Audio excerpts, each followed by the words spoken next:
Good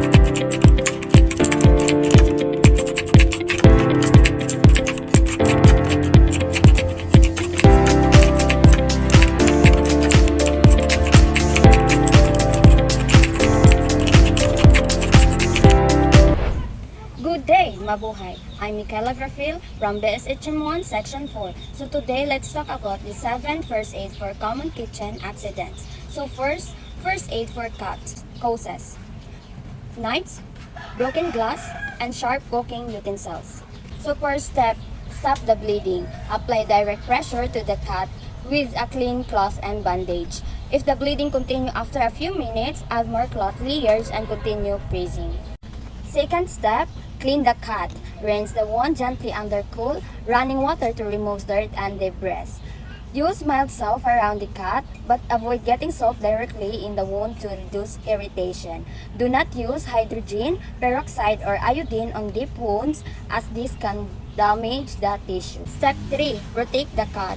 Apply a thin layer of antibiotic ointment to reduce the risk of infection. Cover the cuts with a bandage or adhesive strip to keep dirt and bacteria out. Step 4. Change the bandage. Replace the bandage daily or whenever it became wet or dirty. For minor cuts, exposure to air after a day can help with healing, but keep it covered if it's in a place that could easily get dirty. Step 5. Watch for signs of infection. Symptoms like redness, swelling, pus, or increased pain could indicate an infection. If any of these occur, seek medical attention. 6. Get medical help if necessary. To avoid accident, here's the precaution. First, keep knives sharp. Wash separately and store appropriately. Pick up broken glass with a paper or towel. Second, first aid for burns. Causes: hot burner on the stove top, oven, hot dishes, scalding from steam, and boiling liquid. First aid, step 1, stop the burning. Remove the person from the source of the burn. If the burn is caused by electricity, ensure the power source is turned off before plunging the person. So step 2, cool the burn. Immediately cool the burn under cool, running after for at least 10 to 20 minutes to reduce pain and swelling. Avoid using ice as it can use further damage to the skin. So step 3, protect the burn. Gently put the area dry, the cover if loosely with a clean non-stick bandage or cloth to protect the skin from infection. Avoid using fluffy materials that may use fibers and stick to the burn. Step 4, avoid breaking blister. If blister form, do not pop or break them as this can increase the risk of infection. Step 5, relieve pain. Take over-the-counter pain relief such as ibuprofen as directed to damage discomfort. Seek medical help if the burn covers a large area, is deep, or is on the face, hand, feet, and joints. You see signs of infection. The burn was caused by chemical, electricity, or hot liquids and is more than a minor burn. Avoid applying butter, oils, toothpaste, or other home remedies as this can trap heat and make the burn worse. Precaution: use pot holders, turn pan handle toward the center of the stove, turn stove and oven off when done. Keep small children away from stove. 3. First aid for electric shock. Cause: worn cords on appliances, undergrounded outlets, water in contact with appliances. First aid. Step 1. Turn off the power. Immediately disconnect the power source. If possible, turn off the circuit breaker or unplug the appliances. Do not touch the victim or any electrical equipment while the power is still on. Step 2. Use a non-conductive object.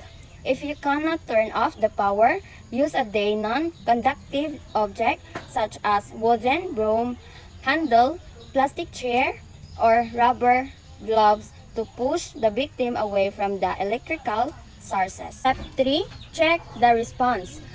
Once the person is no longer in contact with the electrical source, check if they are responsive and breathing.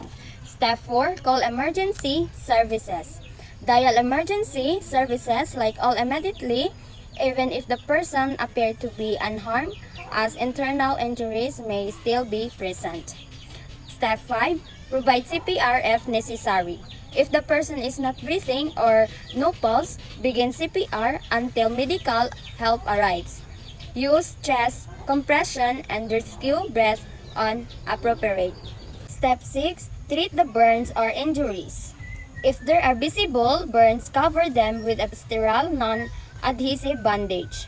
Do not apply creams, oil, or ice. Step 7. Keep the victim calm and still. If the person is conscious, keep them lying down and calm until help arrives.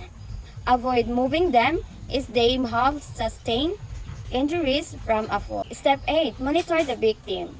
Keep an eye on the victim's breathing and pulse while waiting for emergency responders.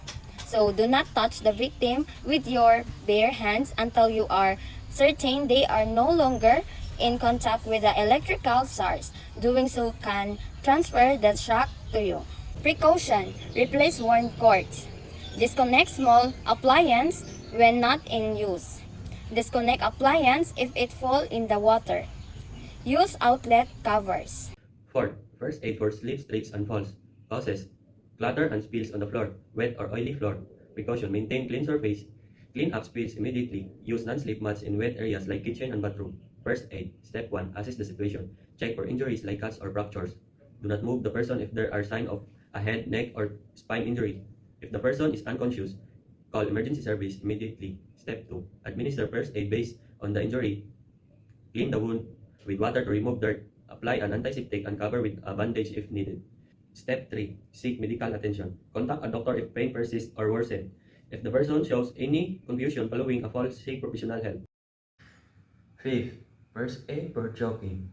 Choking occurs when an object blocks the airway, preventing air from reaching the lungs. Assess the situation. Mild obstruction. The person can cough, speak, or breathe. Encourage them to cough forcefully to expel the object. Severe obstruction. The person can speak, breathe, or cough effectively. Act immediately using the steps. If the person becomes unconscious, call emergency service immediately.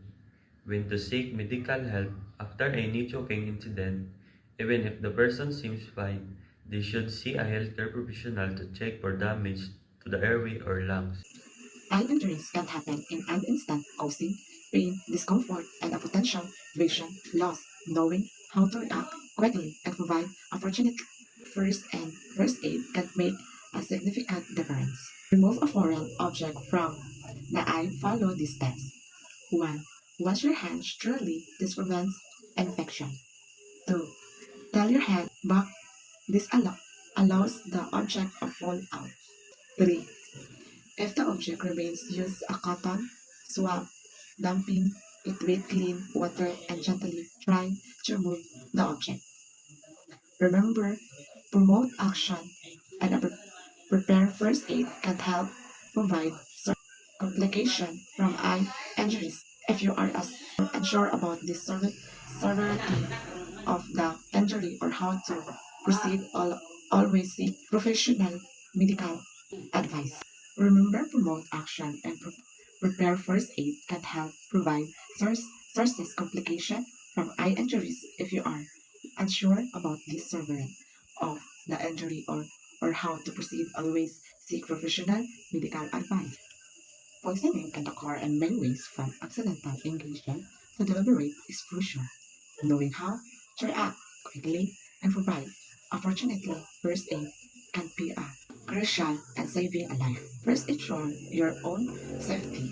If you suspect a dangerous, dangerous substance is an individual, do not attempt to handle it yourself. Call emergency service immediately. While waiting for help, follow this step. 1. Remove the patient from the sources of the poison. If it's safe to do, so move them away from the contaminated area. 2. If the poison was on the skin, remove a contaminated clothing and wash affected area with soap and water. 3.